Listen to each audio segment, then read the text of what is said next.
Assalamualaikum warahmatullahi wabarakatuh. Selamat sore, salam kebajikan, Om Swastiastu, Namo Buddhaya, salam sehat untuk kita semua, salam sejahtera. Oke, hari ini kita akan melakukan refleksi yang ketiga, yaitu aktualisasi spirit G dalam ajaran Topo Ngeli Sunan Muria yang kemarin kita sudah kunjungan ke atas bersamaan dengan kegiatan acaranya Pak Gudanto. Kemudian kita juga sudah mampir ke Museum Kretek. Kita bertemu dengan Sang Masto Kretek, ya.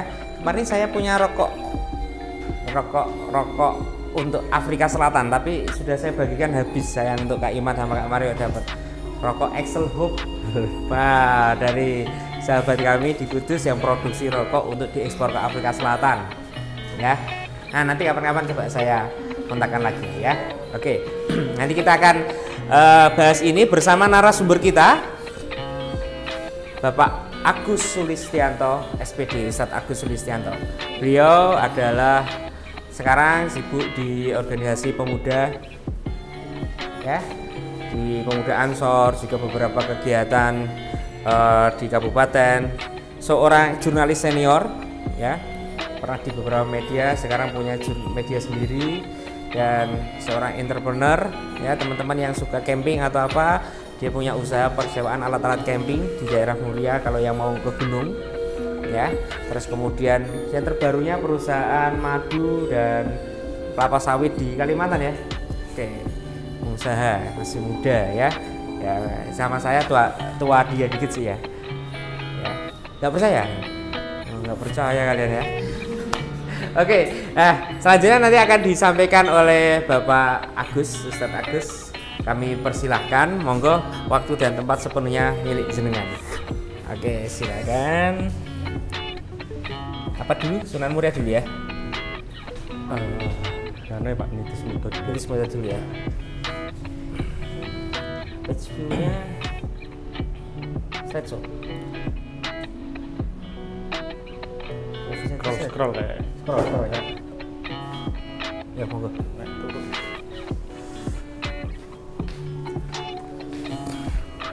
Terima kasih Pak Mujid. Assalamualaikum warahmatullahi wabarakatuh. Selamat sore semuanya. Selamat warahmatullahi wabarakatuh. Sore. Ada yang dari Kalimantan, Sumatera? Hah? Banjarmasin. Oh ya, kalau Banjarmasin pasti akrab dengan sawit, ya. Saya sebenarnya bukan pengusaha sawit, tapi punya lahan di sana. Cuma 4 hektar. Kalau 4 hektar kan kecil sekali, ya, di sana. Saya sendiri asli Kudus.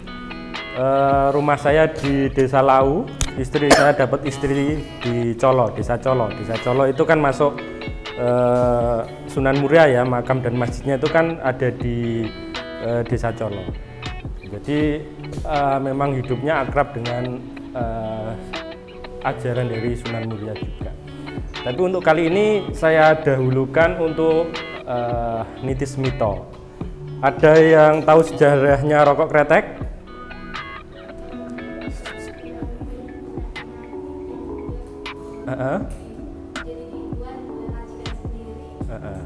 Masuk dengan Mbak siapa? Kak siapa?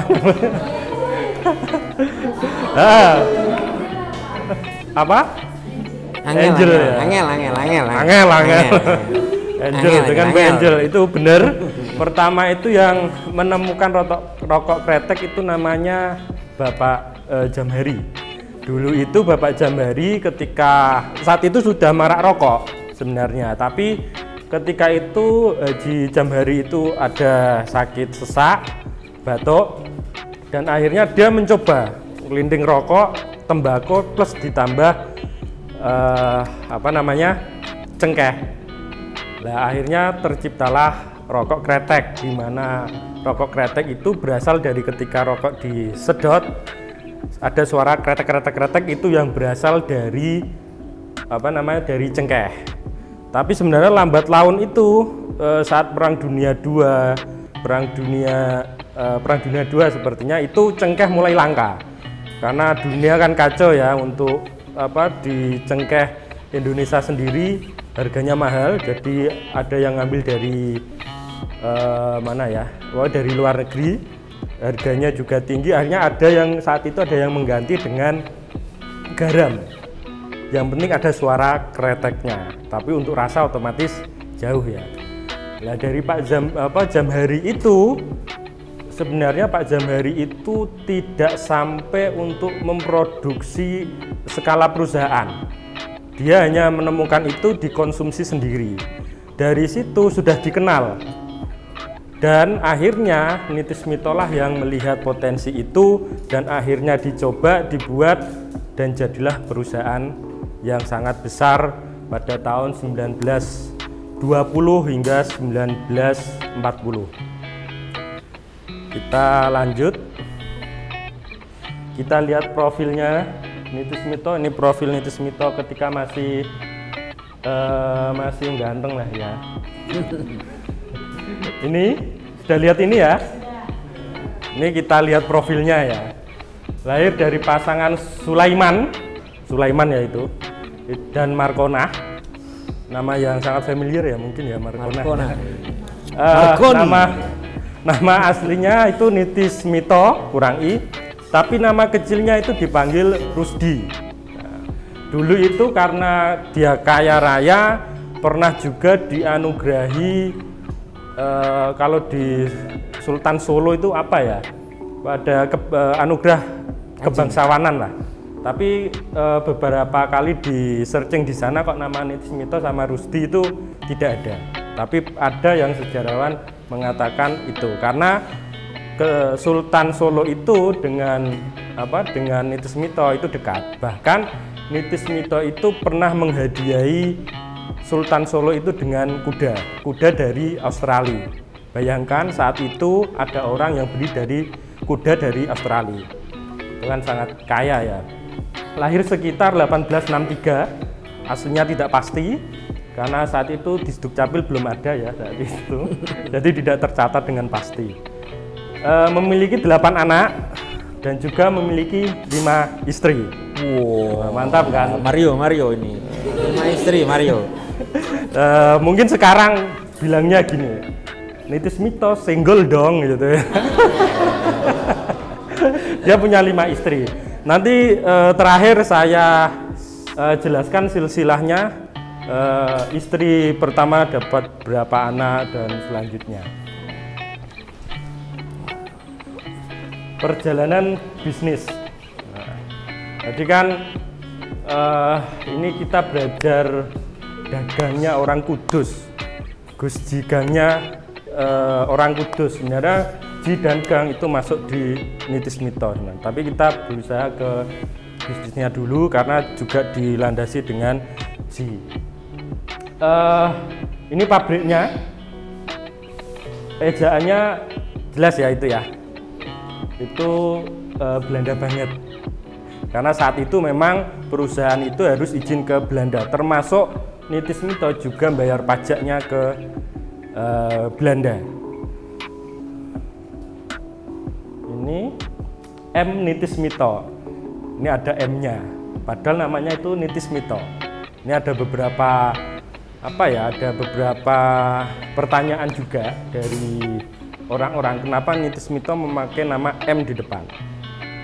Nah, ini nanti kita ceritakan di belakang, kalau saya lupa diingetin ya. Perjalanan bisnisnya, ini Care itu sekretaris desa. Karena kenapa kok dia bisa jadi Care? Karena orang tuanya dulu adalah kepala desa. Jadi Nitis Mito ini pakai orang dalam ya. Jadi Nitis Mito. Setelah itu Care, aktivitas Care itu membuat Nitis Mito itu kok ini aja ya, kan gitu. Aktivitasnya kok ini aja, gabut ya. Akhirnya karena gabut itu dia resign, membuat usaha konveksi di Malang. Setelah dari Care, dia memutuskan merantau ke Malang, Jawa Timur. Di sana dia membuat konveksi, produksi utamanya itu celana zaman Belanda kan agak longgar-longgar gitu ya. Nah, karena saat itu dengan budaya Eropa yang masuk ke Indonesia, akhirnya orang-orang yang asalnya pakai karung goni itu akhirnya memakai celana, dan itu model-model ala Barat, ala Belanda. Setelah itu di sana dia sukses, selanjutnya dia disuruh pulang oleh orang tuanya. Dia ke Malang itu umur 19 tahun. 19 tahun, anak muda sekali. Kalau sekarang 19 tahun masih Mobile Legend lah ya. Kalau Nitis Mito sudah jadi entrepreneur di Malang. Setelah itu sukses dia sebenarnya di sana, tapi karena disuruh pulang oleh orang tuanya, akhirnya pulang. Akhirnya jadi cari lagi. Akhirnya resign lagi. Cari cuma setahun, akhirnya resign lagi karena memang background dia saat itu memang entrepreneurnya masih menggelora. Sehingga dia dengan aktivitas cari itu nggak gue banget lah gitu ya. Akhirnya dia itu selanjutnya buat usaha jagal kerbau. Tapi di sela-sela ini saat itu dia selain jagal kerbau sebelumnya itu dia mengantarkan tembakau perusahaan rokok di Kudus. Saat itu sudah ada. Setelah mengantarkan itu dia ketemu istrinya. Istrinya itulah yang dulu itu melindeng rokok. Nah, akhirnya dinikahi. Jadilah nanti jadi cikal bakal rokok itu kan, kombinasi kan. Jagal kerbau, kan tahu ya di kerbau, kenapa kok milih kerbau? Tahu ya di Kudus, karena sangat menghormati hewan sapi, karena saat itu dulu banyak pemeluk agama Hindu, seperti di Bali kan banyak.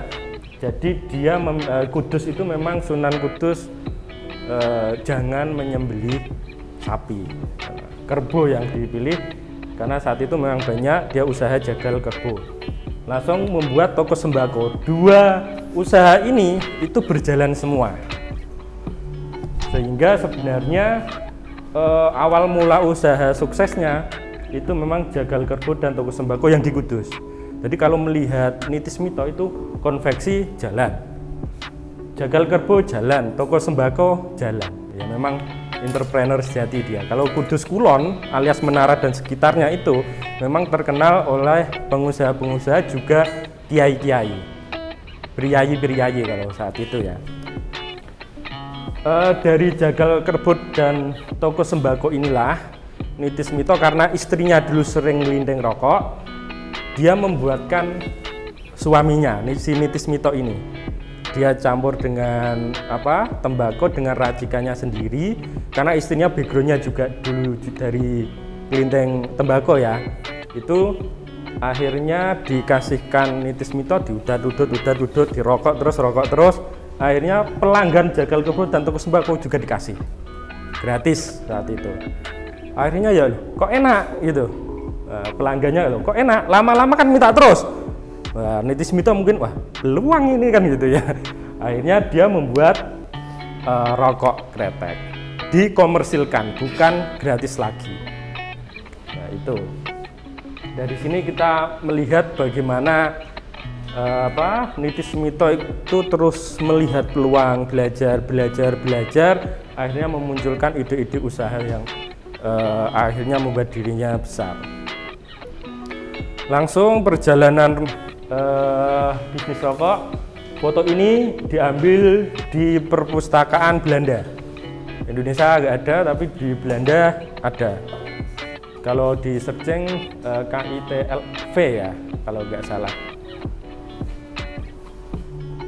Fase merintis ini pada tahun 1905, Nitis Mito itu membuat rokok, istrinya sebenarnya. Dia lindeng, lama-lama kan ya Nitis Mito juga buat sendiri karena buat rokokan sendiri. Akhirnya selama 2 tahun itu dia rokok, pelanggannya dikasih. Akhirnya 1909 dia mulai mengkomersilkan dengan skala home industry. Dicampur dengan cengkeh. Awalnya rokok kretek tersebut dibagikan gratis, banyak yang cocok. Akhirnya langsung dibuatlah usaha dengan skala home industry. Walaupun home industry seperti ini keuntungannya juga cukup besar. Ini fase berkembang, usaha rokok Bal 3 semakin berkembang dan menjadi besar. Setelah itu karena dulu itu rokoknya kan masih home industry. Home industry karena kewalahan nggak mungkin dibuat sendiri, akhirnya dikasih ke orang di rumahnya, diantarkan kon ngelideng sendiri, si A, si B, si C sendiri. Tapi ternyata kualitasnya, quality controlnya itu nggak kuat ya, sehingga hasilnya pun berbeda-beda antar orang. Akhirnya diputuskan membuat pabrik sendiri seluas 6 hektar dan mempekerjakan hingga 10.000 orang. 20, 30, 10.000 orang, punya karyawan 10.000 orang. Saat itu orang Kudus. Kudus ini kan kecil ya, kabupaten kecil di Jawa Tengah. Tapi dia mampu memproduksi sampai 10.000 punya karyawan sampai 10.000 orang. 10.000 ini enggak hanya yang yang promosi juga, yang dan lain-lain. Segitu banyaknya sehingga Nitis Mito ini ketika ada organisasi atau apapun itu dia banyak nyumbang. Termasuk di SI itu Serikat Islam, dulu itu lembaga dagang, organisasi dagang khusus orang-orang Islam, karena di Kudus itu kan mayoritas Islam saat itu, dan itu juga menjadi salah satu organisasi yang andil dalam proses kemerdekaan. Bahkan konon Soekarno juga pernah minta uang ke Nitis Mito untuk biaya kemerdekaan. Bahkan saking kayanya saat itu, rumahnya itu mau dibuat lantainya dari koin mata uang emas dulu itu. Saking kayanya. Kan gitu. Nitis Mito, senggol dong kan gitu. Ini pabrik rokoknya. Kalau sekarang pabrik rokoknya ini itu lokasinya di DPRD ke selatan sampai ke Superindo. Itu dulu tanahnya Nitis Mito semua, yang khusus buat pabrik. Segitu luasnya, sehingga saat itu keberhasilan Nitis Mito ini didengar oleh Ratu Belanda, sehingga diberi gelar The Koning Kretek, Raja Kretek, dan saya itu menjadi orang terkaya. Ini jatuhnya Raja Kretek, puncaknya kan itu. Sebenarnya ini sampai 38, 2 tahun itu masih produksi, masih tinggi juga. Tapi karena persoalan internal keluarga yang sangat meruncing, pengen jadi pimpinan perusahaan, apa meneh bojone 5, anake 8 ya. Itu pengen semuanya berebut. Akhirnya tahun 1940 memilih ditutup Nitis Mito, padahal juga pendapatannya juga masih tinggi. Pajak juga menjadi pengaruh eksternal karena Belanda di tahun itu ada perang dunia ya, kayaknya butuh dari Belanda juga minta ke perwakilannya di sini kan untuk ngepres semua ya, main juga jajah ya, untuk setor ke sana untuk pembiayaan perang. Akhirnya memilih ditutup. Setelah itu tahun 42 Jepang datang dan minta diproduksi lagi, tapi hanya bertahan 2 tahun, nggak kuat untuk melanjutkan, untuk membesarkan lagi. Kenapa? Karena tahun 40 sampai 42, karena 40 tutup, itu pelanggan rokoknya Bal 3 itu sudah dimasuki oleh perusahaan lain, sehingga ketika dia mau naik lagi akhirnya nggak kuat juga untuk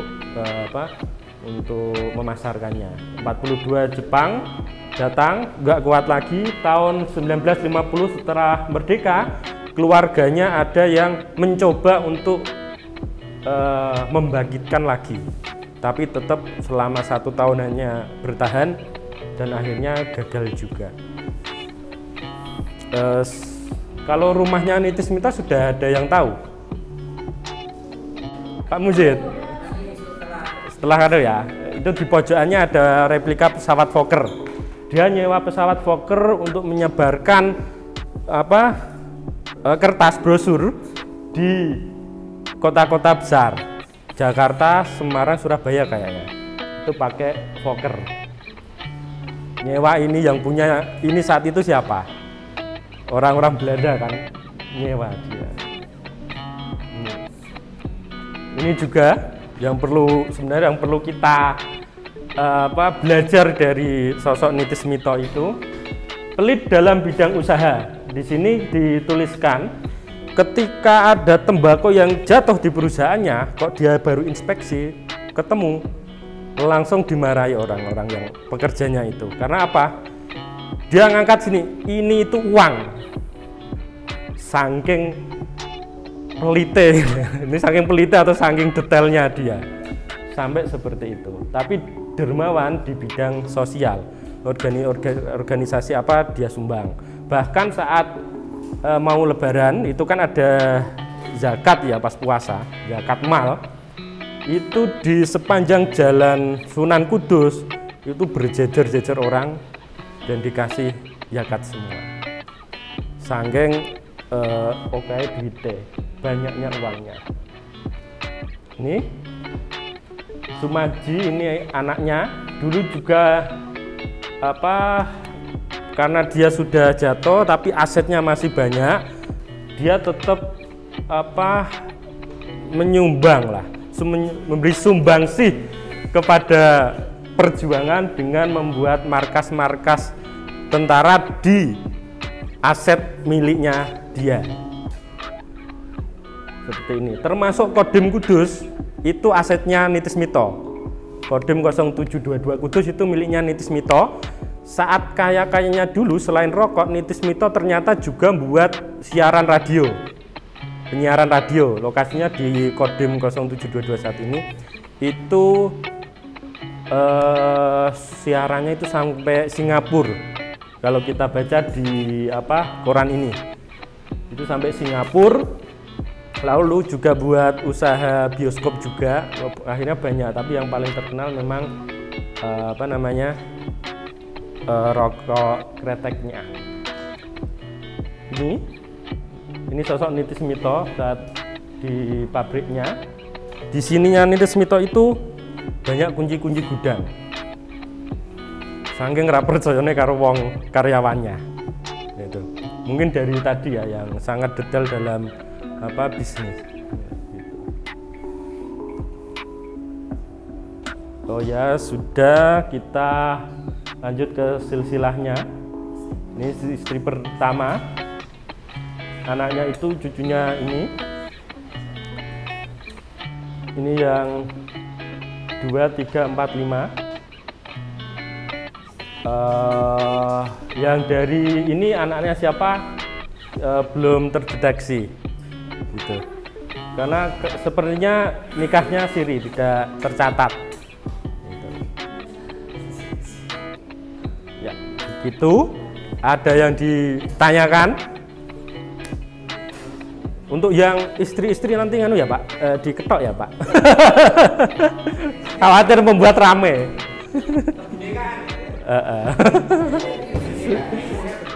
Mungkin saat itu sangat wajar ya. Ya sekarang ya mungkin kayak gitu, tapi buliannya kan banyak kalau sekarang. Itu. Pacar satu aja nggak punya, iya ya. Ada yang ditanyakan lagi, kita diskusi lagi. Nah ini istri, tanya istri. Oh iya, yang M itu. Kalau dulu itu kan M Nitis Mito ya. Dulu itu mungkin ini di-cut juga Pak. M Nitis Mito itu dia itu kalau dulu itu kan di Kudus Kulon itu kan priayi semua. Kebanyakan namanya itu M itu Muhammad karena menunjukkan priayinya. Sementara Nitis Mito itu dari bukan priayi tapi dari kepala desa, keturunan pemerintah kan saat itu. Jadi dia tidak menyandang priayi. Tapi saat itu memang priayi itu sangat dihormati di situ sebagai kunci juga, baik dalam proses kemerdekaan, dia juga penggerak. Dan apa ya, dan di lingkungan itu memang Kudus Kulon terkenal untuk apa, sebagai kiai-kiai, priayi, organisasi apapun biasanya ada dari priayinya, penggeraknya. M inilah yang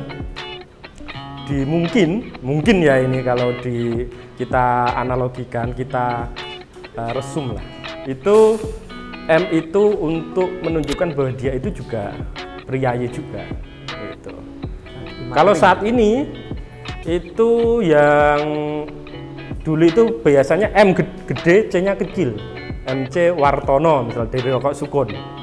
Itu MC-nya memang Muhammad kalau yang Wartono itu. Gitu. Saking agamisnya Kudus itu dulu sebelum saat Soekarno jadi presiden, karena dulu juga Kudus menyumbang banyak juga untuk kemerdekaan, termasuk salah satunya Nitis Mito. Libur di Kudus itu semua perusahaan itu liburnya hari Jumat, karena saat itu untuk Jumatan kalau orang Islam. Tapi setelah Soekarno lengser diganti oleh Orde Baru Pak Soeharto, akhirnya libur semuanya harus hari Minggu. Saat ini masih ada perusahaan yang liburnya hari Jumat, yaitu pabrik rokok Sukun. Nah, itu masih masih menjaga itu. Kalau dulu itu bayarannya itu seminggu sekali di hari Kamis. Akhirnya disebut kemisan. Sesuk kemisan berarti tompo bayaran, menerima gaji. Gitu. Akhirnya ada kekhususan sendiri untuk Kudus saat Presiden Soekarno. Itu. Ada lagi? Saya jawab kalau saya bisa ya. Pertama itu pertanyaan saya, kan setelah saya browsing di Google bahwa ternyata disebut itu awalnya seorang penabuh.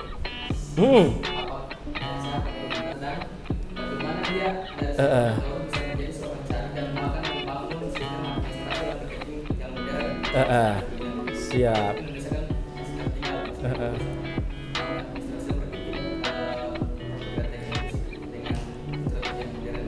Siap. Kalau buta huruf itu memang sebenarnya di sini ya, lupa saya screenshot untuk saya tampilkan. Dia memang buta huruf. Jadi tanda tangan dan tanda tangan itu dia hafalkan tanda tangannya ditaruh di mana. Pasti ada asistennya saat itu. Karena saat yang namanya perusahaan di zaman Belanda itu surat menyurat izin itu kan sudah ada semua. Jadi pakai asisten dia. Kalau tanda tangan di mana, ya dia ngumpet, dihafalkan letaknya di mana, dia menghafal tanda tangannya. Seperti itu. Memang buta huruf. Bagaimana sistem dia berjalan, otomatis pasti dia punya karyawan yang membantu itu. Namanya itu siapa ya? Kasmian atau siapa kalau yang jadi orang kepercayaannya? Kamidi ya? Orang terkaya di Indonesia. Jual tanah Kamidi. Ya, hubungi Kamidi gitu ya. Jual tanah. Nah, itu dia punya asisten orang kepercayaan untuk mengurusi administrasi itu. Jadi memang dia buta huruf. Tapi bisa jadi cari kan gitu ya. Ya agak aneh juga kan. Kecuali karena orang dalam. Itu memang buta huruf. Kalau untuk sistem pengerjaannya dia masih sistem kekeluargaan sebenarnya, belum modern. Jadi kalau industri rokok kretek itu dibagi 3 fase ya. Zamannya Nitis Mito, setelah itu zamannya Noyorono yang 90 udah ulang tahun 90 tahun ini. Di Noyorono itu dia sistemnya sudah agak modern saat itu. Jadi ada 3 orang berkongsi, 2 Chinese keturunan Tionghoa, yang satu pribumi orang Kudus sendiri. Dia berkongsi, bagi hasil semuanya mendirikan Nojorono itu. Sampai sekarang Noyorono kan masih ada, masih bertahan sampai sekarang. Setelah itu ada Jarum dan lain-lain. Nah itu yang mengawali paling besar memang Nitis Mito. Ada yang lain?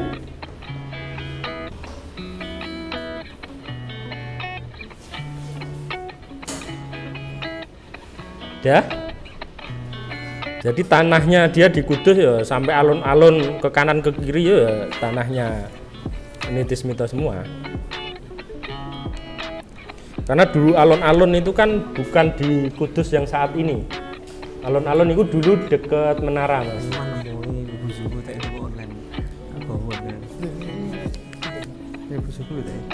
Ada yang lain?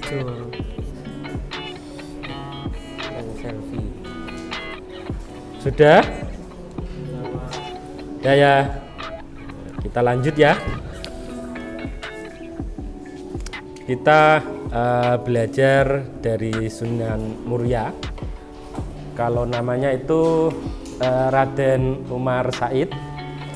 Beliau ini dakwahnya itu di daerah apa ya, desa-desa. Kalau Sunan Kudus dia di wilayah perkotaan. Apakah hanya dakwah tentang keislaman saja yang dilakukan? Itu tidak.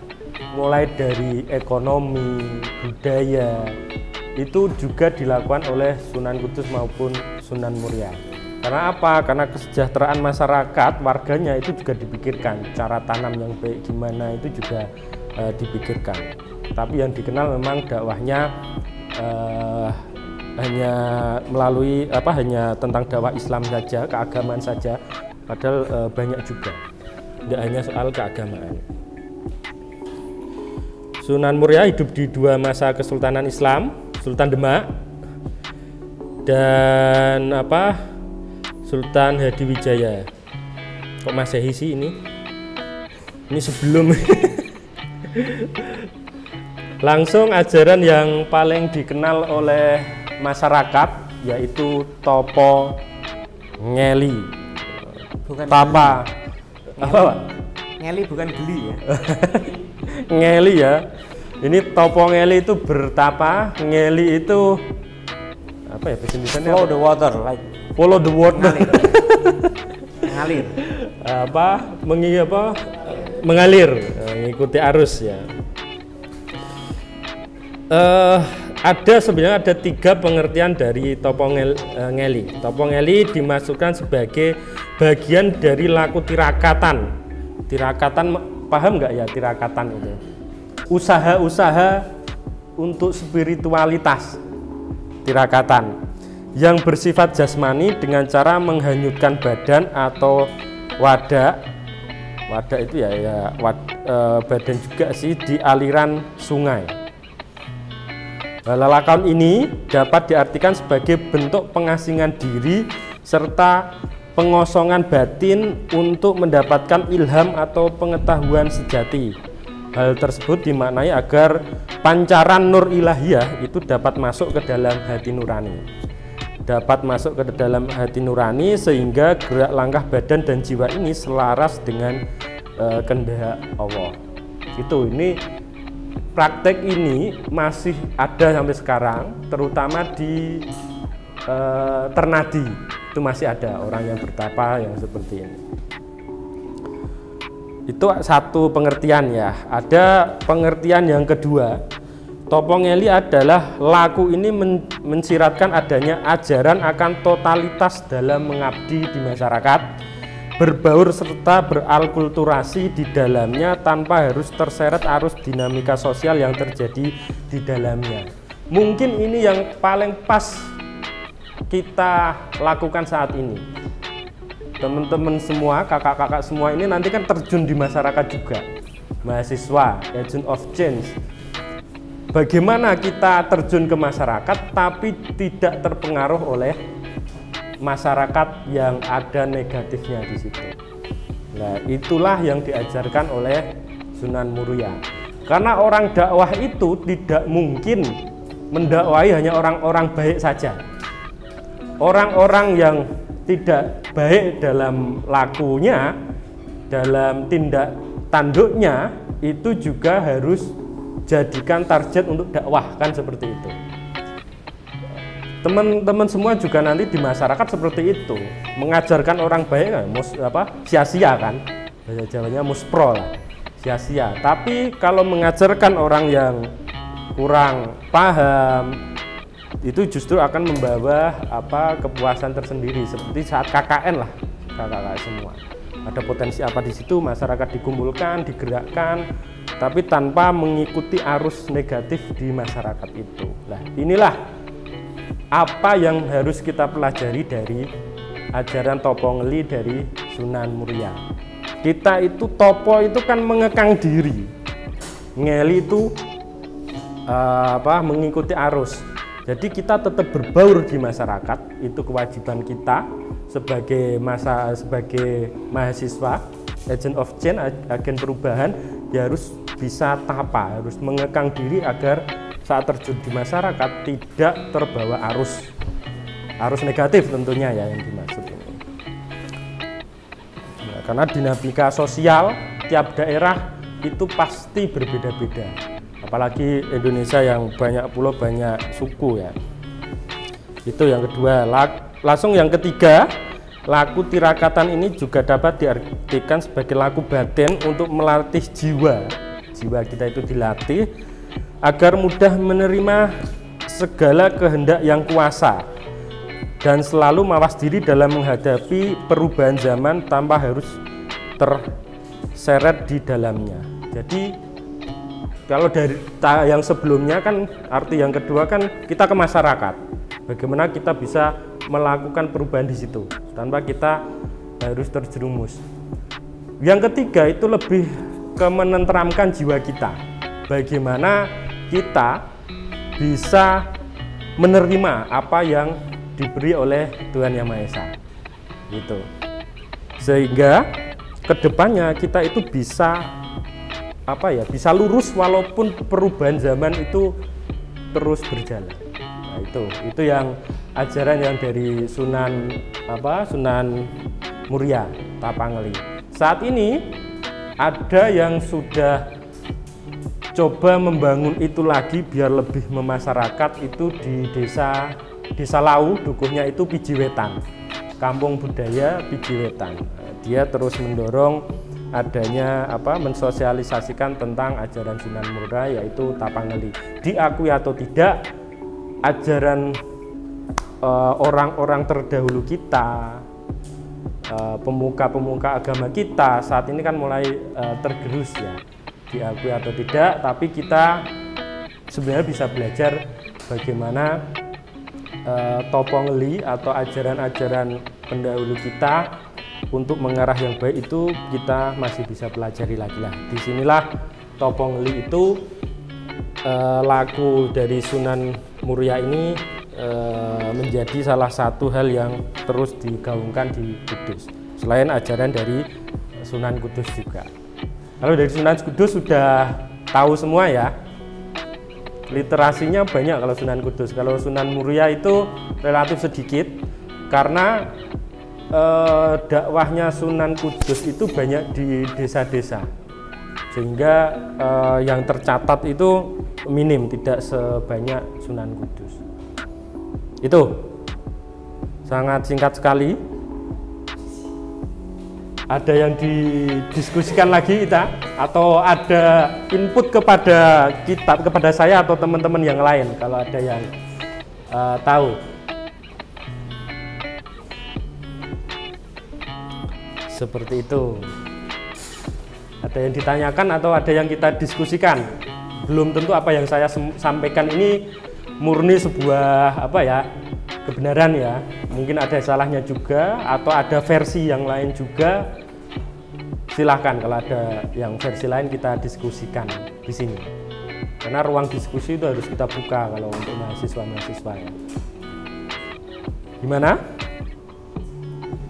Adakah filosofi lain selain Topo Ngeli dari Sunan Muria? Itu ada pager mangkok yang diajarkan oleh Sunan Muria juga. Mungkin di teman-teman semua di daerahnya ada ya hal-hal seperti ini ya, tapi kurang nganu juga, mungkin kurang dipelajari juga. Itu Pak Uzid. Oke, silakan Kak Ato. Rama mana Rama? Kita nganterin. Ya ikut. Oke, kita berikan aplaus kepada Bapak Agus Sulistianto. Dan kepada Kak Atok yang baru datang, kita berikan aplaus. Oke, terima kasih. Itu tadi ada 2 konten refleksi kita tentang siapa yang pertama tadi? Niti Smito, yang kedua tentang topogenia Sunan Muria. Semakin banyak ya. Kemarin kita nggak menemukan jumlah istri di sana ya. Iya, jadi kita tahu punya istri 5 ternyata. Ya, kalau kemarin hanya cerita rumah kembarnya saja itu Pak Agus. Ada 2. Ya, ada rumah kembarnya di mana itu untuk anak yang pertama kayak tadi ya. Kalau di sini tadi kelihatan anaknya yang dari istri pertama. Nah, dari istri pertama ini kalau tidak salah yang kembar. Nafi'ah dan Nahari ya, ini dibuatkan 2 buah rumah kembar di kanan kiri sungai Kaligris. Nah, itu masa 20 sampai 30 Pak itu buat rumahnya itu ya. Karena saat jaya-jayanya. Ya. Puncaknya kan setelah itu.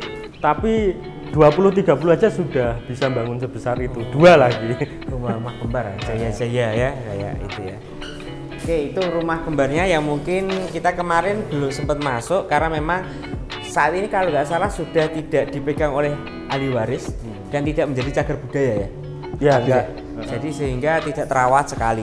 Tetapi itu didokumentasikan dalam sebuah miniatur di Museum Gus Jigan. Ya, sebelah sininya pesawat Volker gitu ya. Ada sungainya. Nah, itu nanti kita akan ada ke sana masih dalam tema Spirit G. Kita akan belajar literasi dari Museum Gus Jigan. Nah, sekaligus nanti kita akan belajar dari Spirit G juga, tapi dalam aktualisasinya di kuliner, diterapkan dalam suatu kuliner makanan khas Kudus. Jadi Spirit G atau ngaji itu masuk dalam sebuah makanan khas Kudus. Apakah itu?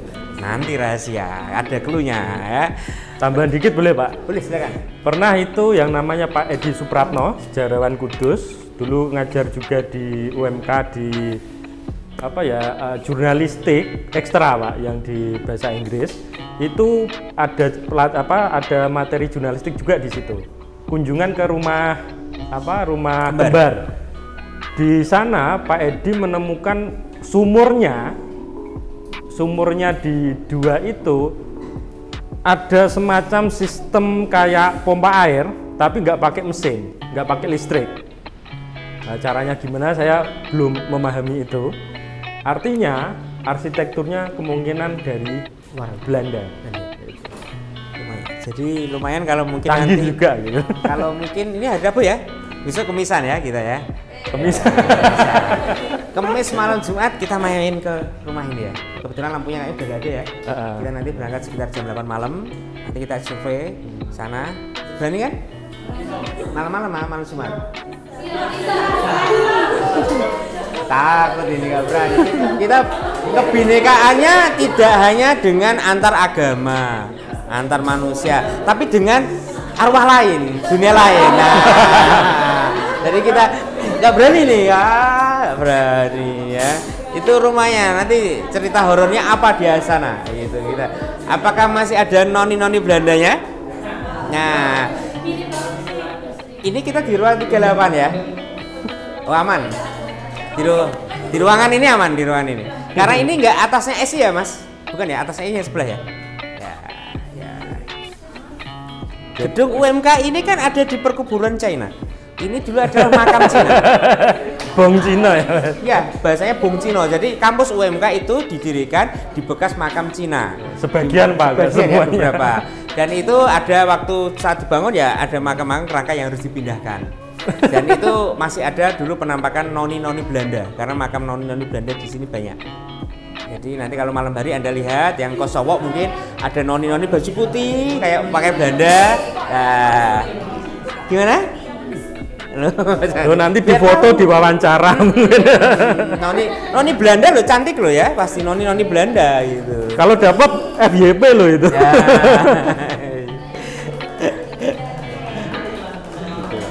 Mungkin selama ini untuk Niti Smito itu banyak yang segi positifnya ya. Tapi yang namanya orang itu ada positif ada negatif. Tadi saya spill sedikit yang sisi negatifnya. Karena semua manusia pasti ada positif dan negatifnya.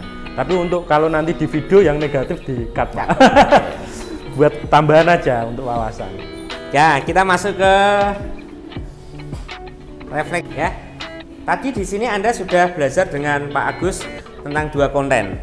Kira-kira, nah, di sini inti dari kita kan adalah toleransi berbhinneka tunggal ika.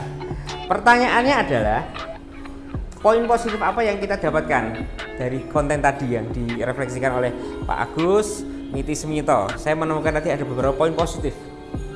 Ada yang tahu mungkin? Ini saya nggak bawa reza ini ya. Iya.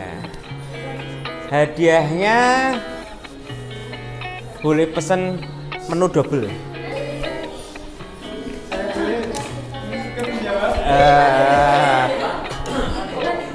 Poin positif dari ajaran Topongeli dulu apa? Berakhlak, lebih detail.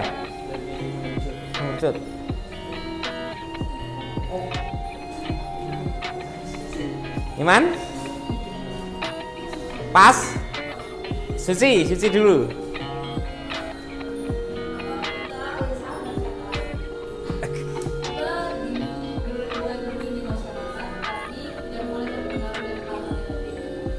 Oke, poin satu. Ada yang poin lain?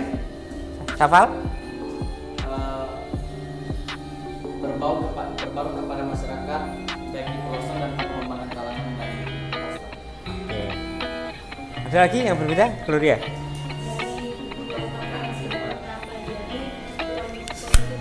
Ambil adalah pantang menyerah. Pantang menyerah. Oke, dari Mas Smito ya?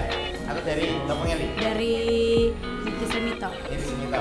Oke, dari Niti Smito. Ada yang lain? Nanti Topongelinya ada 2. Dari Niti Smito. Ada lagi poin plusnya? Positif? Ya. Jadi yang bisa poin positif yang saya dapatkan dari kisahnya Niti Smito, jadi kita itu harus pintar-pintar melihat peluang dan dari kisah tadi yang bahwa dia itu buta huruf tapi bisa sesukses itu, jadi kita harus jangan minder dengan Kemampuan. kekurangan kita, karena kalau kita gigih pasti bakal ada jalan. Oke, berarti poin plusnya kalau mau sukses seperti Mas Smito, jangan bisa baca tulisan. Ya. Ya, ada lagi yang lain? Tadi ada yang menarik tadi. Gimana Kak Tere? Poin positif yang saya lihat dari Niti Smito ini, dia punya jiwa entrepreneur yang kuat.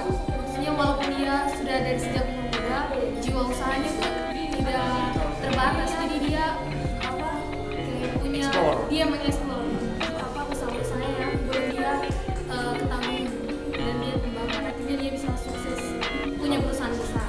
Oke, eksplorasi. Ada lagi sisi positif? Ada yang menarik di situ. Ketika dia jadi carik, dia jadi pengusaha di Malang, terus pulang lagi, diminta pulang oleh siapa? Orang tuanya. Terus akhirnya setelah pulang dia sukses menjadi pengusaha rokok. Berarti poin positifnya restu orang tua menentukan kesuksesan kita. Di situ kan tadi ada poin di situ. Ketika dia mungkin terpaksa awalnya, tapi kan ada restu untuk pulang. Sudah sukses posisi saat itu. Ya, saat itu udah sukses tapi mau pulang. Jarang sekali loh kalau Anda misalnya sudah keluar kota sukses mungkin pulang ya males kan? Ya ini suruh pulang orang tuanya. Restu orang tua itu poin plusnya. Berarti nanti kalau sampai Desember, Januari orang tua Anda nggak nyuruh pulang, berarti tunggu sampai suruh pulang. Berarti kan tunggu restunya. Saya belum disuruh pulang. Itu gitu Mario ya. Gitu, belum suruh pulang. Gitu. Terus ada lagi apa tadi? Poin plusnya tadi. Apa?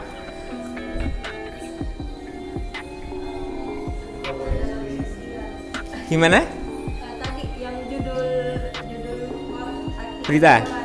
Balik dalam berusaha tapi dermawan dalam berusaha. Nah, itu poin. Ya.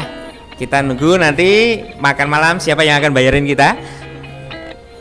Ya katanya kan dermawan dalam sosial. Saya nunggu. Ini kok gak ada yang berkomentar ini. Aduh, gimana ini ya? Ya kena jebakan ya. James, gimana James? Tadi kayak Niti Smito. Poin positifnya apa yang kamu lihat? Nanti bisa Nanti anak-anaknya tidak bisa bermain. Berebut kekuasaan. Ya. Berarti jangan bikin keluarga kecil dalam keluarga besar. Ya. Kalian kan sebuah keluarga besar baru. Jangan bikin keluarga kecil dalam keluarga besar ya. Ya sampai proses selesai 4 bulan silakan kalau mau bikin keluarga kecil. Tapi jangan di tengah-tengah mengganggu. Gitu ya, mengganggu takutnya nanti ada masalah terus putus, jadi mengganggu suasana. Oke, gitu ya poinnya ya. Jadi anak banyak rezeki memang, tapi tadi mungkin saya melihat kegagalan dari Niti Semito adalah dari sisi internal keluarga. Mungkin karena anak banyak. Tapi ada poin tadi.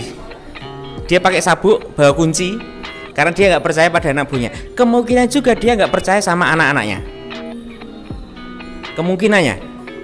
Sehingga ketika anak-anak tidak diberi kepercayaan oleh orang tua, ketika Anda ke Jawa tidak diberi kepercayaan utuh, orang tua Anda takut atau bagaimana, pasti nggak nyaman suasananya. Anda baru nyampe telepon lagi, nggak bisa diberi kepercayaan. Ini sudah dewasa, sudah dikasih kepercayaan. Nah, itu mungkin yang bisa menjadikan anak merasa aku nggak dikasih kepercayaan sama ayahku Niti Semito. Terus dia rebutan dengan kakak-kakaknya untuk harta warisan. Mungkin bisa seperti itu, ya kan? Permasalahannya hartanya sampai sekarang habis ya, Pak Agus ya? Ya kalau melihat keturunannya sebenarnya masih kecukupan semua sih Pak. Sebenarnya. Masih ada? Masih ada. Siapa? Contoh? Yang punya Dinado itu masih keturunannya. Oh ya, baratnya kali itu ya, sungai. Itu masih kalau kaya. Kalau keturunan di Surabaya atau mana ya, advokat ya. Dia nggak berbisnis di rokok, tapi di bidang lain. Advokat. Karena dulu itu katanya itu apa ya, guru spiritualnya itu mengatakan konon ya, ini belum tak verifikasi, itu konon jangan mengulangi usaha ayahmu lagi. Usaha itu sudah ke ayahmu semua. Jadi kalau usaha rokok pasti kalah. Yang tadi yang 1950 kan mulai lagi tetap gagal. Oke. Ada cerita seperti itu. Ada. Oke. Terus yang kira-kira bisa kita terapkan, yang paling cepat kita terapkan saat ini, bukan nanti ketika udah pulang, tapi ketika Anda hari ini terus mulai besok pagi, dari poin-poin positif kira-kira apa yang bisa Anda langsung, oh ini bisa tak terapkan di diri saya lah mulai hari ini lah gitu. Apa kira-kira? Dari poin positif tadi, Susi. Kalau mau kalau mau ke Semarang jangan spoiler ketahuan ya. Ketahuan ya, spoiler ya. Berarti ini harusnya topongeli strategi ke Semarangnya. Ikuti alur aja, gak usah cerita-cerita dulu gitu kan. Ikuti alur akhirnya berangkat. Lah ini dah spoiler nyebar gitu kan. Nah, akhirnya bocor deh kan gitu. Oke, apa lagi kira-kira? Kira-kira apa sih yang bisa? Oh, mungkin tadi harus ada restu orang tua. Siapa yang hari ini sudah kontak ortu atau kabarin aja? James sudah, Lutfia sudah, Yuda sudah, Lamria sudah. Cindy, sorry Cindy. Suci udah, Angel sudah. Oke, Tere sudah. Yang lain nanti WA saja kabari atau foto di kelas. Saya lagi refleksi ini hari ini. Paling tidak mengingatkan Anda masih punya orang tua di sana, paling tidak restunya itu ya. Kalau biasanya orang tua itu tahu kalau Anda anaknya sakit di sini itu merasa, apalagi ibu. Ya, yang perempuan nanti kalau udah punya anak ngerasakan. Kok ada sakit badanku atau gimana? Padahal aku nggak kenapa. Oh, anakku yang sana sakit. Dia bisa tahu. Nah, sehingga paling enggak say hello atau kontak lah ya. Terus apa lagi nih? Ada yang perlu direfleksikan? Ikuti alur mengarus. Anda mungkin berbeda-beda gaya, berbeda sikap. Ketika Anda gabung ke sini, mungkin Anda ketemu satu teman yang mungkin keburukannya ada muncul, kejelekannya muncul. Tapi kan tadi topongeli, kita nggak boleh terpengaruh keburukannya. Seperti contohnya tadi Pak Agus, dakwah itu kalau ke orang yang baik itu keliru. Anda mengajak kebaikan tapi kepada orang yang udah baik, lu udah baik ngapain diajak? Berarti Anda harus dakwah kepada orang yang jahat atau orang yang buruk atau orang yang kurang. Makanya kalau kita melihat beberapa orang berdakwah di tempat yang agak-agak kurang, itu sebenarnya malah benar, itu ya dakwah. Ya, dakwah kok di gereja, dakwah kok di masjid, ya udah orang-orang baik gitu kan, gitu. Ya oke, itu perlu. Tetapi yang lebih perlu teman-teman kita yang terjerumus itu loh, yang perlu kita bantu. Teman-teman yang kita nakal. Dulu saya pernah cerita punya teman pengedar narkoba ya. Nah itu karena ya kalau mau dakwah ngajak dia lebih baik ya harus kita apa ya, berbaur tapi tidak tertarik, kuncinya di situ ya. Kayak permata jatuhnya walaupun di kubangan lumpur diambil tetap permata kan. Nah itu. Oke, untuk hari ini sekian materi kita, refleksikan. Insya Allah nanti hari Sabtu saya sedang masih ngontak narasumber untuk inspirasi kita, Bunda Heni dan Bapak Adi. Ya nanti bisa lihat di YouTube Sinau Hurip. Nah, Sinau Hurip HURIP, sebuah channel yang mengejar ODGJ. Nah, ya nanti kita setelah itu hari Selasanya kita akan adakan kegiatan kebinekaan ke sekolah ABK Darul Fatonah yang kepala sekolahnya Bunda Heni, dan mungkin kalau nanti kita bisa ketemu dengan pengelola pondok Darul Faiz ya, Bapak Ustadz Ahmad Irham, kita mungkin bisa mampir karena itu berdekatan, dimana dia sebuah pesantren yang unik, pondok yang unik karena tidak nginep santrinya, tetapi santrinya berbaur. Ada yang mantan narapidana, ada yang orang biasa, ada yang orang punya jabatan dan lainnya, tapi bercampur di situ. Ada anak-anak dan dewasa, dan mereka punya panggilan yang unik. Semua santrinya dipanggil Mbah. Nah, nanti saya jelaskan nanti di sana kita ketemu. Oke, kalau begitu terima kasih. Selamat sore. Kita berikan aplaus lagi kepada Bapak Agus atas materinya. Terima kasih. Oke, sekian dari kita. Ya, matur nuwun, selamat sore. Wassalamualaikum warahmatullahi wabarakatuh. Selamat sore, salam sejahtera dan sehat untuk kita semua.